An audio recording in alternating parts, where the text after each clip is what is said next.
everybody, and welcome back to Topics in Psychology. I'm Dr. Sharon Eve, psychotherapist, author, and educator, and I've picked one of my favorite topics for us to look at today, rational emotive therapy. You may not have heard of it. It was developed last century, but you probably have heard of what it morphed into, which is cognitive behavioral therapy, or CBT, a widely used model today. So I want to take you back to Dr. Ellis's original model of the ABCs of emotion.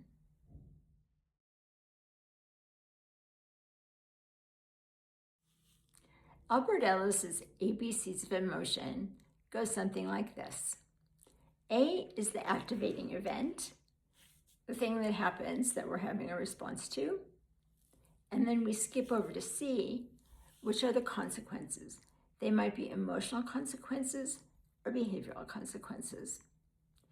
He says that sometimes our negative experience is so extreme and so painful, the sadness so deep going on for so long, or the anxiety that we can't moderate. He says, go back to B, which are the beliefs. A is what happens, the activating event. B are our beliefs about it. And then what follows from that is C, our emotional and behavioral consequences.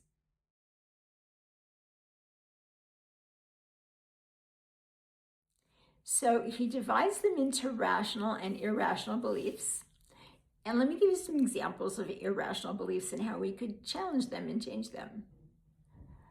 One of my irrational beliefs might be, everybody should love me all the time, no matter what. Okay, the rational belief would be, it would be nice if everybody loved me all the time, but sometimes they will and sometimes they won't.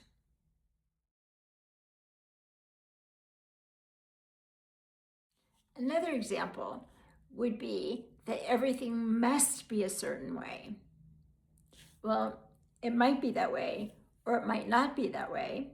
So by telling ourselves it must be that way, it kind of sets us up for disappointment. So if we want to change that, we could say, I would prefer something would be a certain way. It may not.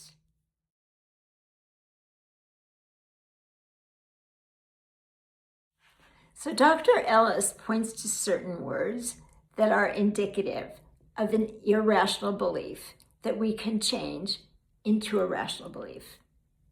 For example, in this case, I think it would be a rational idea to think things must go my way all the time. Rather, it would be preferable if this would go my way, but it might or might not. Another example is the word should. I should be a blonde. I should have brown eyes. I should be perfect all the time. And what Dr. Ellis says is better to stop shoulding on ourselves, because should has certain implications. And what's actually going on is what is or what isn't.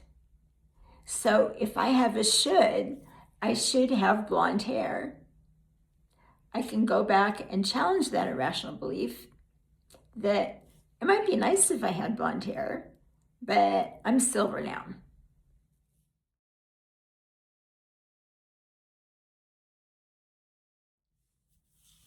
Let's look at another story that Dr. Ellis offers us. Let's say that you're in a tall building on a very high floor, and you get into the elevator, which is incredibly crowded. You feel someone poking at your back, poking.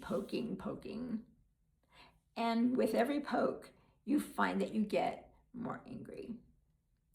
So the elevator arrives to the bottom floor. Everybody gets out of the elevator, and you turn to look to see who's this person who was poking you all this time. And you see that that person is blind. All those feelings of anger, they might turn into compassion, and understanding. The activating event did not change. What changed was our belief about the activating event. Instead of a should, we change it to what is and what isn't. And then the consequences, the emotional consequences, are different. As you see, they changed from anger to understanding and compassion.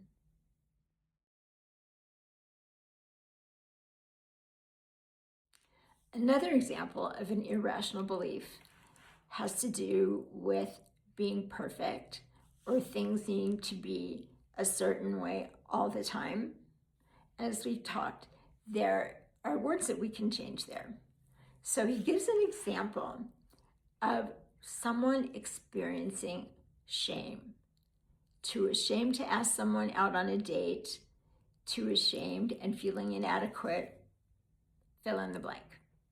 So he tells the story of an assignment that he gave one of his patients many years ago to when they were at the gas station putting gas in their car to announce the time every 10 seconds.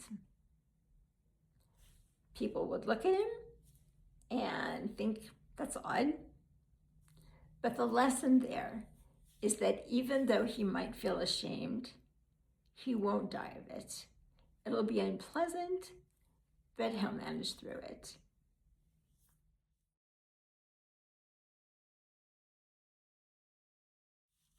Here's an example of one of the shame attacking exercises I've offered to clients over the years. Sometimes we're alone. We really want to meet people and go out on a date to have companionship, but we're so afraid of rejection that we don't even make the effort. We don't even ask someone out. So the exercise that I would give clients is between now and our next session, I want you to bring back 5 rejections. 5 rejections. And again, the lesson there is that I can be rejected. It's not the end of the world. It's unpleasant. Maybe I learned something from this, but let's go on to the next thing in my life.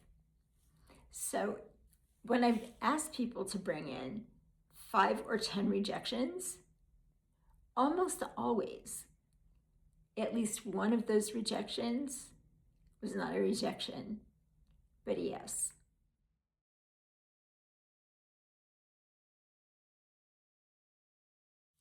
So notice what's changed in all of these examples. It's not the activating event that causes our consequences, the emotional and behavioral consequences. We've changed our belief about something.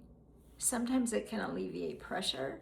Sometimes it gives us an opportunity to try things we were too scared of before because the way our thinking was.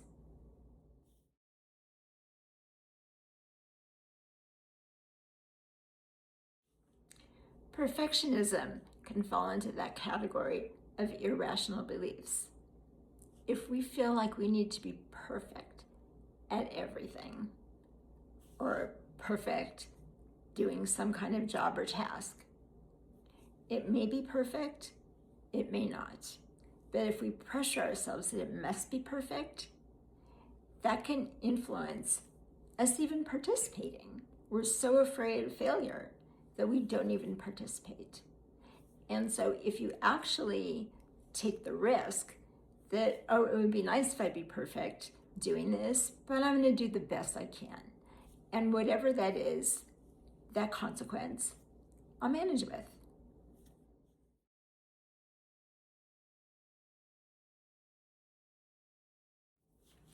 I have one last story for you about shame attacking exercises. You will not hear this story anyplace else because it's my personal story.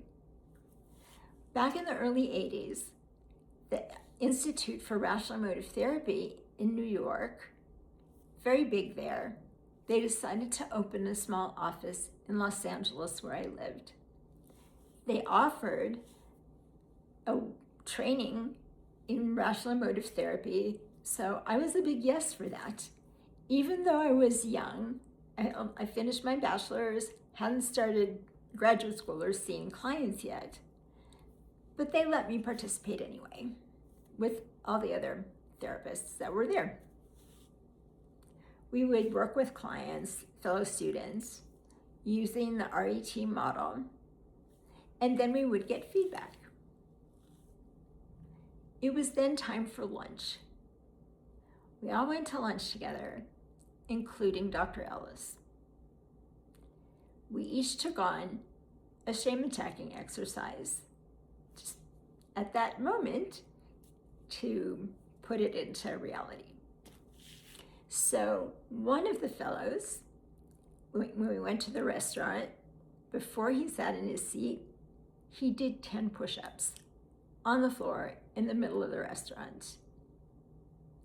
It may have been uncomfortable, but it wasn't the end of the world. A woman decided that she was going to sit there and read out loud every single item on the menu. People looked at her, but she survived it. Okay.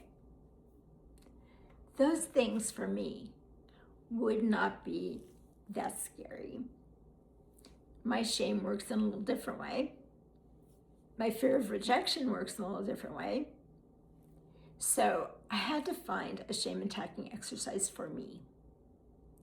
So the scariest thing that I could think of, I was like 22.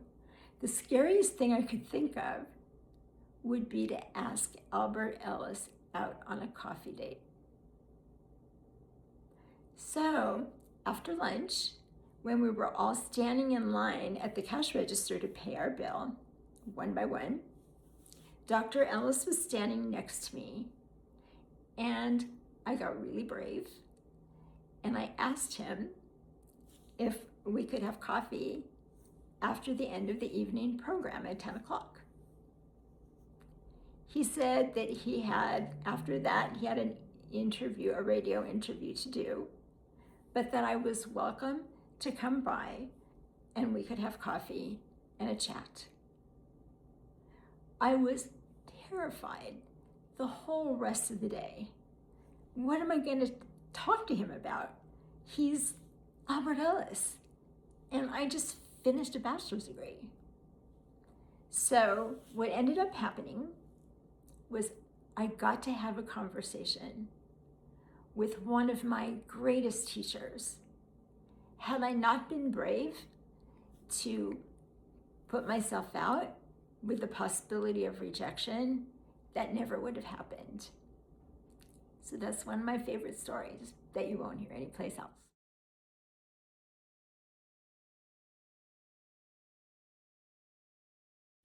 I'd like to talk for a moment about the consequences, emotional and behavioral. The order that it happens, we talked about A, the activating event, B, the beliefs, rational or irrational, and then the consequences, emotional or behavioral. I would suggest that first, we have the emotional consequence, which many of us struggle with because many of us grew up in a family where nobody talked about feelings. So we don't have a language for emotion. So that's a good thing to get better at. So after the emotional, whatever that experience is, then we have a choice of which behaviors are going to come out of that. We don't usually think of those things as separate. We just think, oh, I have feelings and I act on them. I have feelings and I have choices how I want to deal with those feelings. I can do something horrible. I could do something uncomfortable. My choices are wide open, even if I want to address something at all. But I'm aware of what I'm feeling, and that's important.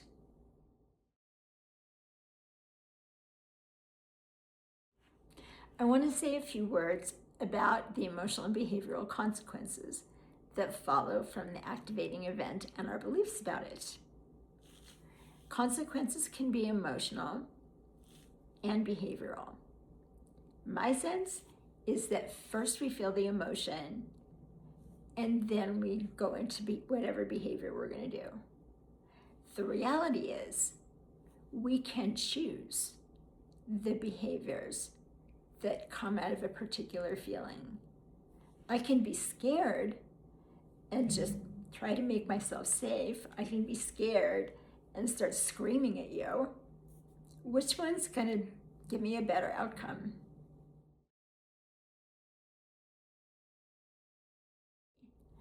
When I saw Gloria, the movie, I think it was made in 1965, and I saw it in the 70s. And there were 3 therapists that were prominent therapists in the development of psychology. One was Fritz Perls, the father of Gestalt therapy. One was Carl Rogers, the father of humanistic psychology. And the third was Albert Ellis, who we've been talking about today, the father of rational emotive therapy. I saw that movie, and you can watch it too. You can see it in all 3 parts on YouTube. I fell in love. I listened to him and the way he worked with people and the way and what they thought and how they were creating their reality with their mind. I fell in love with that way of working. It felt so honest and it feels really useful. So in winding up this video today, I would invite you to, on a piece of paper, write down an activating event that was very upsetting or disturbing or caused a really strong negative emotion they'd rather not feel. Activating event, then skip over to C and write down the emotional consequences, and then write what behaviors you did or you were going to do as a result of those emotions. And then I want you to do what he refers to as D, which is disputing the irrational beliefs. So on your paper, go back to your beliefs, put them in 2 columns, rational and irrational, and given what we've been talking about today, give it your best shot at looking at an irrational belief and replacing it with a rational one, and notice how your feelings and behaviors then change. Thank you for coming today to Topics in Psychology. We have a whole lot more in store for you.